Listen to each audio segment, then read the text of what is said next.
தினம் தினம் தகவல் களம். ஹாய் அண்ட் வணக்கம். இன்று உங்கள் தினம் தினம் தகவல் களத்துல சிறப்பு விருந்தினராக டாக்டர் ஏ மாத்ரபூதம் MD HRCG வந்திருக்காரு. வணக்கம் சார். வணக்கம். சொல்லுங்க சார், இன்னைக்கு நம்ம ஷோல நீங்க வந்திருக்கீங்க. இன்னைக்கு நம்ம ஒரு ஸ்பெஷலான டாபிக் வேற எடுத்திருக்கோம். அதாவது பாத்தீங்கன்னா இன்றைய அரசியல் சூழ்நிலை அப்படின்றத நீங்க எப்படி பாக்குறீங்க? அதாவது இன்றைய பாலிடிக்ஸ் அப்படின்னு நடக்கும்போது ப்ரொஃபஷனலாக I want to give lot of informations because irrespective of parties இன்னைக்கு இந்தியா இருக்கிறது எந்த சுச்சுவேஷனில் அப்படின்னு பார்க்கும்போது ரொம்ப டேஞ்சர். ஆக்சுவலாக பார்த்தீங்கன்னா முதல்ல ஓட்டு அப்படின்ற வாங்குறதுக்கு காசு கொடுத்துருந்தாங்க. அது ஒரு பிளாக் மார்க்கெட் அப்படின்ற மாதிரி இன்னைக்கு வரைக்கும் நடைமுறையில் இருக்க ஒரு விஷயம். அதை மீறி இப்ப பாத்தீங்கன்னா நாங்க ஜெயிச்சா இலவசம் அப்படின்ற ஒரு விஷயத்தை கொண்டு வராங்க. அதை நீங்க எப்படி பாக்குறீங்க? அது ஒரு ஹெல்த்தியான விஷயம்னு நினைக்கிறீங்களா? அதாவது இந்த ஓட்டு இலவசம்ன்றது போது நான் ஒரே வார்த்தை சொல்லுவேன், ஓட்டுக்கு பணம் வாங்குறாங்க, ரைட், தப்பு. அதாவது இது எப்படி தெரியுமா சொல்றது, எல்லாரும் சொல்லுவாங்க லஞ்சம் வாங்குறது தப்பு. எஸ், தப்பு தான். ஆனால் ஓட்டுக்கு பணம் ஏன் தெரியுமா வாங்குறாங்க? இப்போ ஒரு கான்ஸ்டியூஷனில் ஒரு எம்எல்ஏ இருக்கார், அவர் என்ன பண்ணோம், அவரோட டியூட்டி என்ன, 5 இயர்ஸ்க்கு எம்எல்ஏ இருக்கும்போது நான் என்ன சொல்லுவாங்க, in fact I keep on telling, எம்எல்ஏக்கு இதுக்கு அனுப்பாதீங்க, பார்லிமெண்ட்டோ இதுக்கு சட்டசபைக்கு அனுப்ப, அவருக்கு ஆஃபீஸாக அந்த கான்ஸ்டியூஷன் ஒன்று போடுங்க, ரூமை போட்டு டே டு டே அட்டண்டன்ஸ் அங்கே அவருக்கு. Super. He has to day to day manage his constituency. அங்கே has to attend the grievance. அந்த மாதிரி இப்போ சிங்கப்பூரில் அப்படி தான் இருக்கு. கண்டிப்பாக. அதுவும் especially middle class and lower கிளாஸ்க்கு ரொம்ப ரொம்ப லைஃப் இஸ் டஃப்.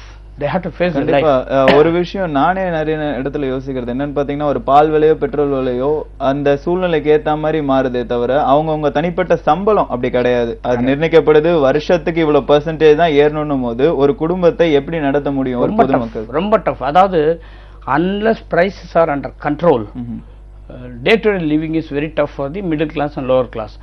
கண்ட்ரோல் வருது எப்படின்னா, there are a lot of ways, but நான் சொல்லுவேன் இந்த ஆர்மி வேன்னு சொல்றது இதுதான். Fixed price system, fuel cost ஃபிக்ஸடாக இருக்கும். பெட்ரோல் 40, டீசல் 20, அது கூட 40 கூட வேண்டாம், 35. ஆஃப்டர் ஆல் பாகிஸ்தான் 32 ரூபாய் பெரிய கண்ட்ரி இல்லை.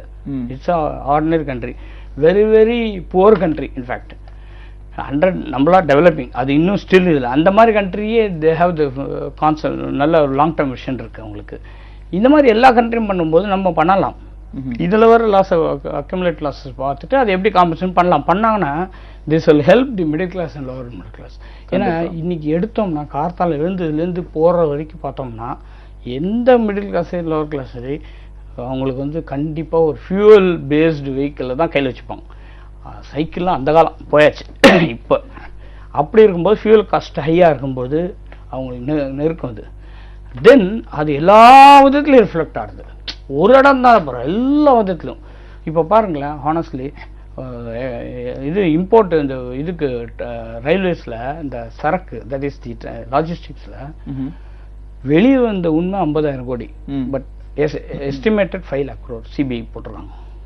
5 lakh crore இப்படிலாம் பண்ணிட்டு இருக்கிறதுக்கு பதிலாக ஒழுங்காக அதை அப்படியே டைவெர்ட் பண்ணி இந்தியன் பப்ளிக் கூட எந்த மினிஸ்டர் பணம் வாங்கினா யாரை கேட்குறாங்களா? இல்லை, ஒரு லெவல் தான் யாரும் ஒரு கட்டிலில் பணத்தை வச்சு தூங்கலாம், அதை சாப்பிட முடியுமா?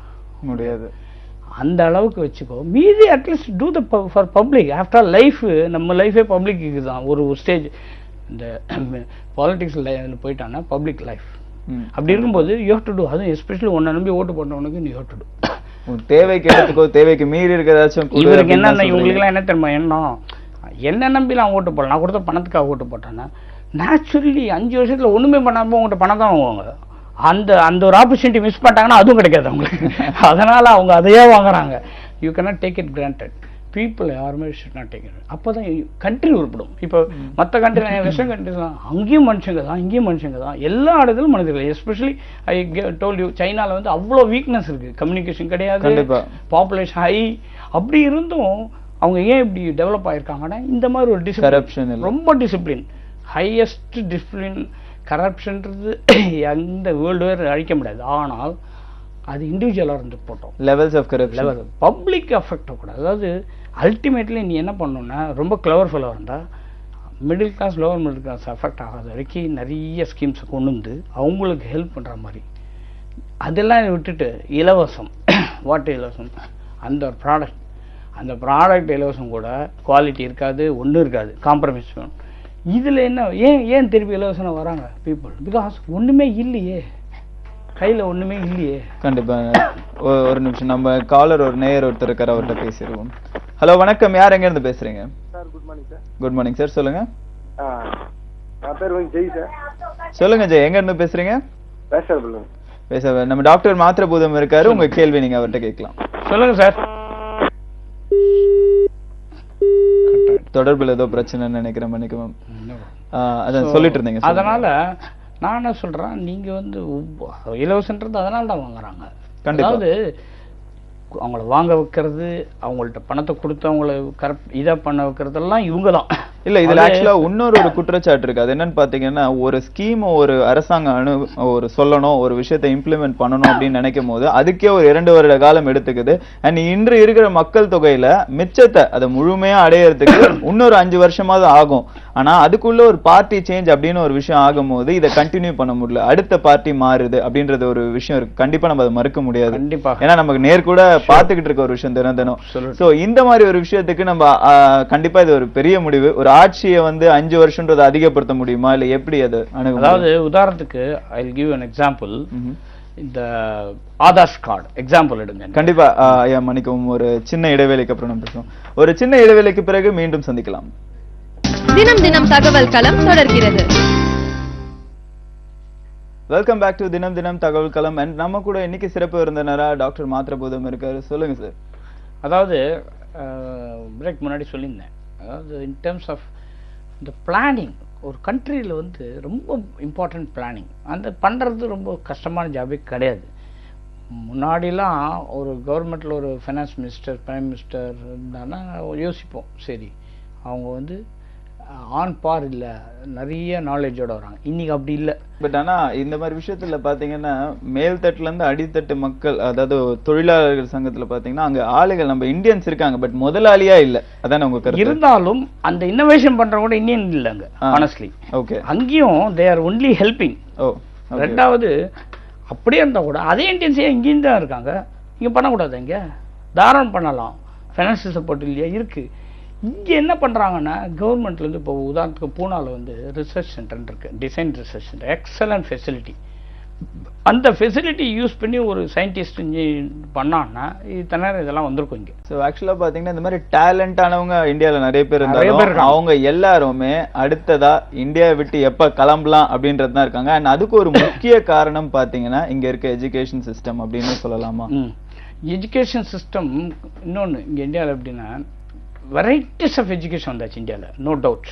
அது say, but most of the எஜுகேஷன்லாம் அவுட்டேட்டட். எப்படின்னா ஐ கிவ் an எக்ஸாம்பிள். யூஎஸில் ஒரு கார் வருதுன்னு வச்சுக்கோங்க, 8 வருஷம் இல்லை 5 வருஷம் கழிச்சு தான் இந்தியாவில் அதே கார் இங்கே வரும். ஜப்பானில் Toyota car model, latest model அங்கே போகிறது இங்கே வந்து இந்தியாவில் 5 வருஷம் கழிச்சு தான் வரும். அது வரைக்கும் அந்த மாடல் இங்கே வராது. அதே கதி தான் எஜுகேஷன்லையும். நானோ சாஃப்ட் டெக்னாலஜி 8 வருஷம் முன்னாடி யூஎஸில் வந்தது. Best education, beautiful education, excellent salary வரும் அதில்.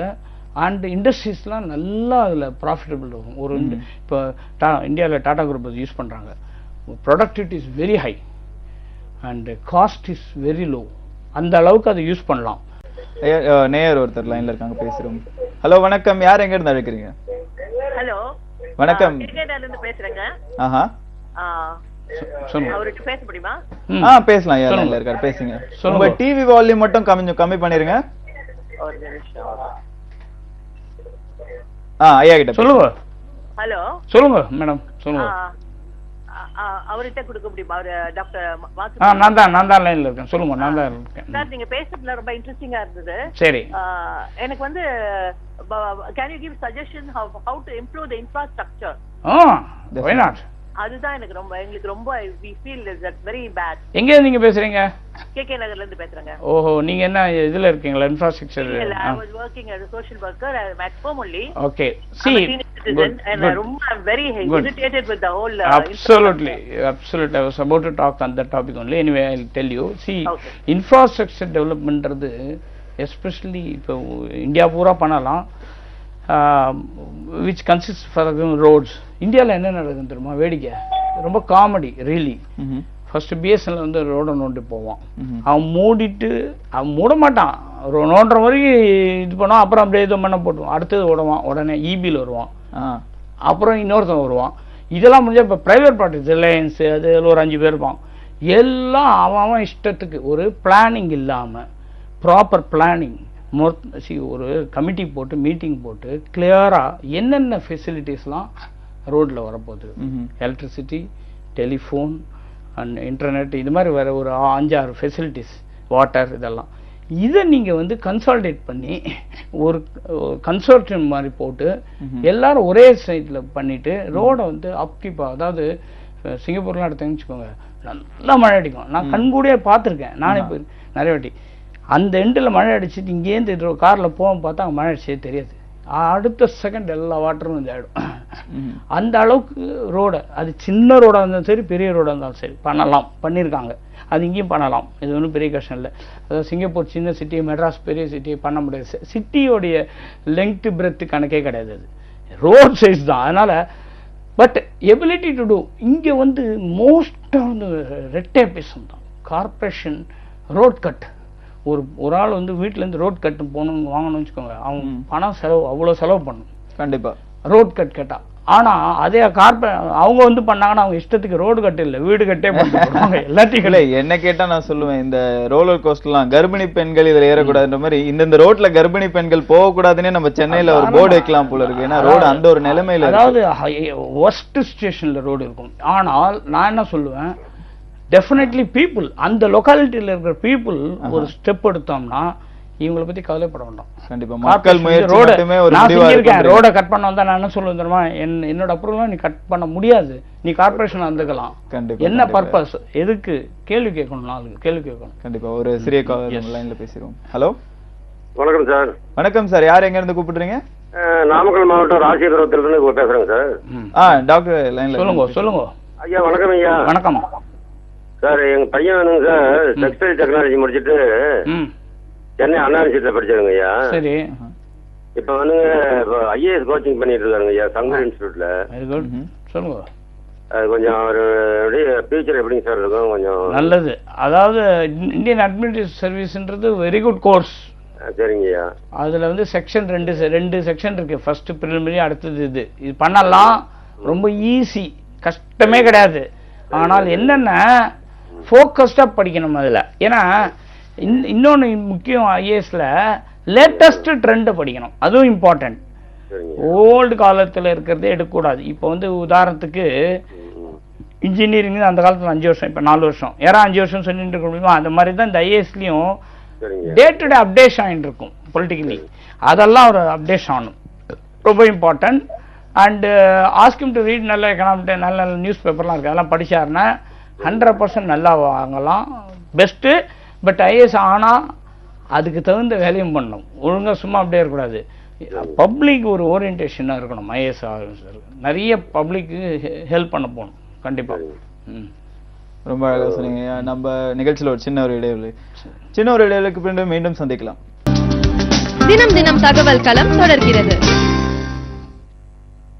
வணக்கம் அண்ட் வெல்கம் பேக் டு தினம் தினம் தகவல் களம். நம்ம கூட சிறப்பு விருந்தினராக டாக்டர் மாத்ரபுதம் இருக்காரு. அண்ட் அவர்கிட்ட எஜுகேஷன் சிஸ்டம் பற்றி பேசிக்கிட்டு இருக்கோம். தொடர்ந்து பேசலாம் வாங்க. அதாவது பார்த்தீங்கன்னா எஜுகேஷன் சிஸ்டமில் இங்கே இருக்க சூழ்நிலை என்னன்னு பார்த்தீங்கன்னா, இன்னைக்கு ஒரு சராசரி மக்கள் அதிகப்படியாக செலவு பண்ணக்கூடிய பணம் ஒரு கல்வி விஷயத்துக்காக அப்படின்ற ஒரு சூழ்நிலை இருக்கு.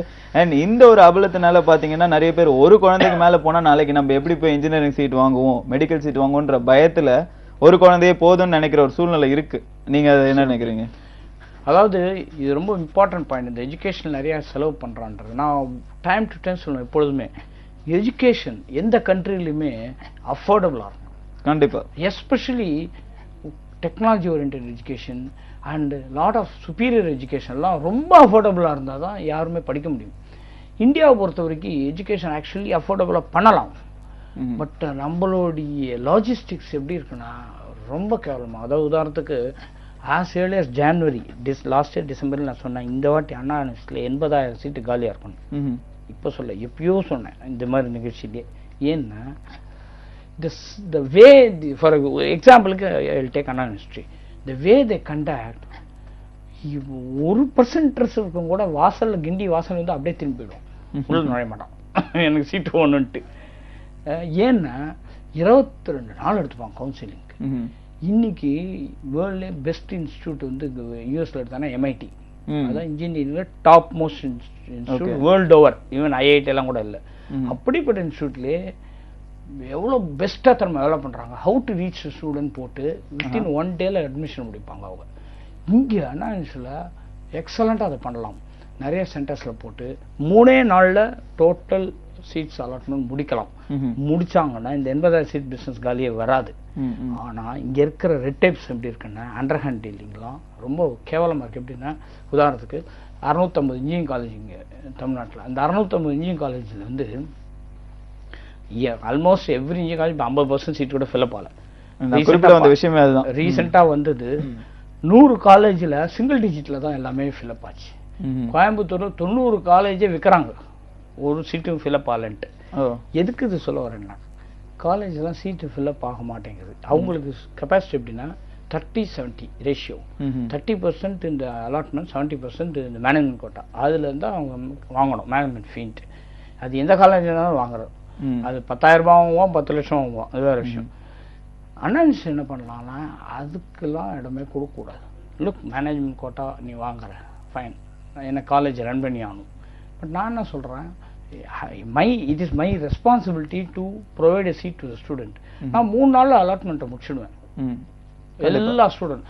அப்படி பண்ணால் ஒரு ஸ்டூடெண்ட் கூட்டம் ஓட மாட்டான். இன்றைக்கி இருக்கிற எங்கர் ஜென்ரேஷன் மென்டல் டெண்டன்சி எப்படி தெரியுமா, இன்றைக்கி ஓணும் சீட்டு, நீ நாளைக்கு கிடையாது. இன்னைக்கு எனக்கு ஒன்று பக்கத்து விட்டு போய் வாங்கிட்டான், எழுத்து விட்டு போய் வாங்கிட்டான், எனக்கு ஃப்ரெண்டு வாங்கிட்டான் அப்படின்னா அப்பா அம்மா ப்ரெஷர் போட்டு மேனேஜ்மெண்ட் ஃபீ கட்டி அவனும் போய் ஜாயின் பண்ணுவான். அந்த மாதிரி சுச்சுவேஷன் எல்லாம் 3 நாளில் நீ கோட்டா எல்லாத்தையும் முடி மேனேஜ்மெண்ட் கோட்டாலாம் அடிபடும். ஒரு பக்கம் பார்த்தீங்கன்னா கல்லூரியில் வந்து 80,000 சீட்டுகள் காலியாக இருக்குது. இன்னொரு பக்கம் பொறியியல் கல்லூரி மாணவர்களுக்கு படித்த பின் அவங்களுக்கான கரெக்டான வேலைகள் வாய்ப்பு கம்மியாக. அது பெரிய டாபிக், அதையும் சொல்கிறேன். என்னென்னா, இப்போ கல்லூரிகள் என்ன தெரியுமா நினச்சிட்டு இருக்காங்க, ஒரு மாணவன் ஃபஸ்ட் இயர் வந்தால் ஃபோர்த் இயர் முடிஞ்ச உடனே சர்டிஃபிகேட் மட்டும் அவன்கிட்ட கொடுக்கணும். அதுதான் அவங்களோட ரெஸ்பான்சிபிலிட்டி. அவன் அந்த சர்டிஃபிகேட் சுண்டல் தான் வித்துட்டுருப்பான், வேறு ஒன்றுமே அவனால் செய்ய முடியாது. ஆக்சுவலி காலேஜஸ்க்கெல்லாம் எப்படி நம்ம லைசன்ஸ் தரணும், இப்போ இருக்கிற சுச்சுவேஷன் சொல்கிறேன், அவ்வளோ டஃப். லைசன்ஸ் நீ எப்போ தரணும், ஃபஸ்ட் இயர் ஸ்டூடெண்ட் ஜாயின் பண்ணுறான்னா நீ அவனை கன்வெர்ட் பண்ணுறியா ஸ்கில்ஸ் வச்சு, ஃபோர்த் இயர் போகும்போது அவனை ஒரு நல்ல ட்ரூ ஆளாக கன்வெர்ட் பண்ணி வெளில அனுப்பிச்சா உனக்கு நான் ஒரு காலேஜ் ரன் பண்ண சர்டிஃபிகேட் தரேன். வெறும் சர்டிஃபிகேட் மட்டும் பிஇ முடிச்சான் அப்படின்னு சர்டிஃபிகேட் கூட, அதில் கூட காலேஜ் ரெஸ்பான்சிபிலிட்டி இல்லை, அனாமிஷன் சர்டிஃபிகேட் தருவான். இவங்க அதுலேயே ரெஸ்பான்சிபிலிட்டி கிடையாது, எதுலையுமே ரெஸ்பான்சிபிலிட்டி கிடையாது. அப்படிப்பட்ட சுச்சுவேஷன்லேருந்து அவங்க வெளில கொண்டு வரணும்னா லைசன்ஸ் சிஸ்டம் கொண்டு வரணும். ஸ்டூடெண்ட்டை நீ இம்ப்ரூவ் பண்ணுற, அதுக்கு வேண்டிய இதெல்லாம் வச்சுருக்கியா, கரிக்குலம் என்னெல்லாம் கொண்டு வந்துருக்க அப்படின்னா செய்யலாம். ஆனால் காலேஜில் என்ன செய்வாங்க, அதுவும் ப்ரைம் ஏஜ் 21 வயசு, இப்போ காலேஜ் போகிறான் வச்சுக்கோங்க +2லேருந்து, அந்த ஏஜில் என்ன வேணால் பண்ணலாம் ஸ்டூடெண்ட்டை. நம்ம ஒருத்தன் கெடுக்கலாம், ஒருத்தனை இதுவும் பண்ணலாம். காலேஜ் அந்த மாதிரி ஒரு ஸ்டூடெண்ட் நம்மக்கிட்ட வரும்போது 4 வருஷம் இருக்கு கையில், பியூட்டிஃபுல்லாக அந்த ஸ்டூடெண்ட்டை கன்வெர்ட் பண்ணலாம். அழகாக கொண்டு வந்து ஃபோர்த் இயர் முடிக்கும்போது கேம்பஸே வேண்டாம், சேலஞ்ச் பண்ணலாம். எனக்கு கேம்பஸ் வேண்டாம், என் ஸ்டூடெண்ட் எல்லாருக்கும் அவ்வளோ செல்ஃப் கான்ஃபிடென்ட் இருக்குது, தே கெட் எ ஜாப், எங்கே போனாலும் அவங்க ஜாப் உண்டு, அந்த அளவுக்கு கன்வெர்ட் பண்ணணும். இல்லை, அதான் இப்போ பார்த்தீங்கன்னா பொறியியல் கல்லூரியில் நடக்கிற ஒரு கேம்பஸ் இன்டர்வியூ அப்படின்ற பேரில் நடக்கிற ஒரு விஷயங்கள்ல ஒரு டிபார்ட்மெண்ட் ஸ்ட்ரென்த்தே ஒரு எடுத்துக்கிட்டிங்கன்னா ஒரு குறைஞ்சது ஒரு 300-400 பேர் இருப்பாங்க. அதில் செலக்ட் ஆகுறாங்கன்னு பார்த்தா ஒரு டாப் 10, ஒரு 10 to 12 ஸ்டூடெண்ட்ஸ் தான் செலக்ட் ஆகுறாங்கன்ற போது அந்த ஒரு கேம்பஸ் இன்டர்வியூ நான் ஒரு ஐவாஷன் பார்க்கலாங்களா எப்படி? அது அப்படி இல்லை, நானே சொல்கிறேன், 3500 ஸ்டூடெண்ட்டை பண்ணிட்டு நான் கடைசியில் 2 பேர் எடுத்தேன்.